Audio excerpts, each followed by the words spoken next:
Hello guys, muranyihangana uyu munsi nahinduye titre cyangwa se nahinduye ibyo nakoraga. Murabizi yuko nabaherezaga amakuru, ariko n'ubu ngubu nayo na makuru ameze neza, na makuru yakugirira akamaro.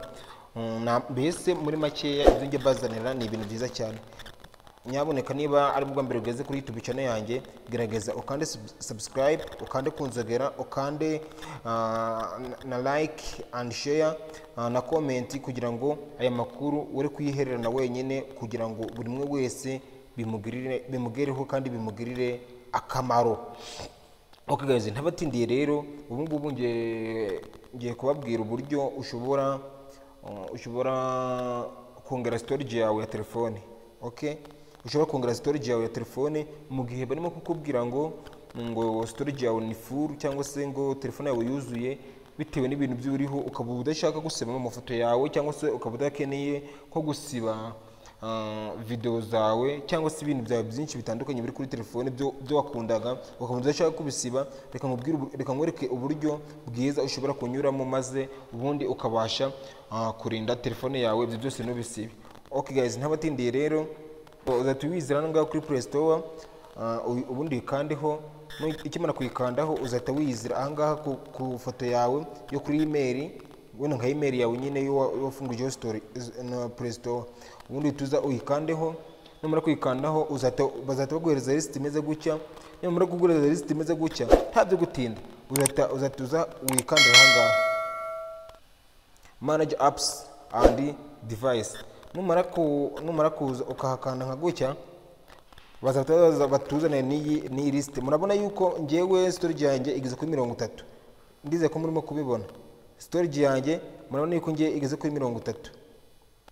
Dore umwanya usigaye no uyu nguyu, umwanya nsigaranye, dore n'uyu nguyu buriye. Uyu ni umwanya nsigaranye. Rero nkawura mwanya nsigaranye uyu nguyu, ngewe ndashaka kuwongera kugira ngo gutazanyuzurana vuba, cyangwa se ibintu biriho ntabwo nkeneye kubisiba, ariko nshaka kongera uyu mwanya wanjye wa storage. Uburyo rero uzabigenza, uzahita wiyizira ahangaha, uzahita wiyizira hariya, maze ubundi numara kuhaza uhita uhakanda. Numara kuhakanda, murabona zino application ziri hano, ndize ko murimo kuzibona. Murabona zino application ziri hano. Izi application nizo zishobora kukuzuriza umwanya wawe wa memory card, cyangwa se umwanya wawe wa telefone, cyangwa se storage yawe ya telefone muri makeya. Izi application rero, kugira ngo storage yawe ibashe kuba nini, cyangwa se ibashe kubona umwanya uhagije, uburyo uzabigenzamo, uzaza kwizi application. Ndize ko murimo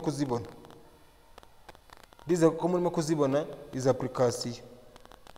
Noneho numara izi application numara kuzibona gutya uko zimeze, uzaza weho uyivivurire ahangaha mwa kano kazu, ututuzu turi hano.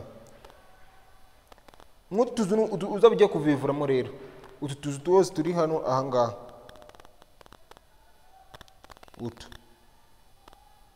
ututuzu n'utuvivura. Nuramuka utuvivuye nka gutya, nk'uko nguko muri kubona turi kujyaho nk'uko. Izi application uzaba wimeje yuko izi application ugiye kuzisiba. Unyumve neza, ntabwo izagaruka, uzaba ugiye gukora uninstall. Ubwo nyine nuzisiba, uko uzajya usiba application, niko umwanya wa storage wawe uzajya ugabanyuka. Noneho rero ngewe ubwo ntabwo nshaka kuzisiba. Noneho wowe ukeneye kuzisiba kugira ngo storage yawe yiyongere, ngi mwabonye ko mfite storage nini, nta kibazo. Wowe ushaka kuzisiba kugira ngo storage yawe yiyongere, ubwo uzaza ukanda ahangaha. Ndize ko murimo kuhabona, sorry, uzaza wikandira ahangaha hano kuri delete. Numara kuhakanda, ubwo zino application zose wagiye uvivura uzaba uzisibye burundu. Noneho numara kuzisiba zizahita zivaho, nizimara kuvaho storage yawe ube urayigize, storage yawe ibe iriyongeye. Okay guys, rero ni gutyo ushobora kongera storage yawe ya telefone mu gihe bari kukubwira ngo storage yawe ni full, cyangwa se bari kukubwira ngo memory full. Ni kuri ugomba kubigenza, ukabikora neza mu buryo bwiza. Guys, niba niba iyi video igushimishije gerageza ukande subscribe, ukande kunzogera, ukande like, ukande na share na comment kugira ngo ubashe kuneza imbere iyi video yanjye ibashe kugera ahantu henshi hatandukanye. Guys, nzagushimira cyane kuko uzabura umuntu w'agaciro imbere yanjye. Guys, duhure mu yindi video, ndabakunda cyane. Nge ndi Amazimwe News cyangwa se ushaka kwanyita Amazimwe gusa ntacyo biba bitwaye. Ndabakunda, duhure mu yindi video. Welcome my YouTube channel. Marakaza neza kuri YouTube yanjye.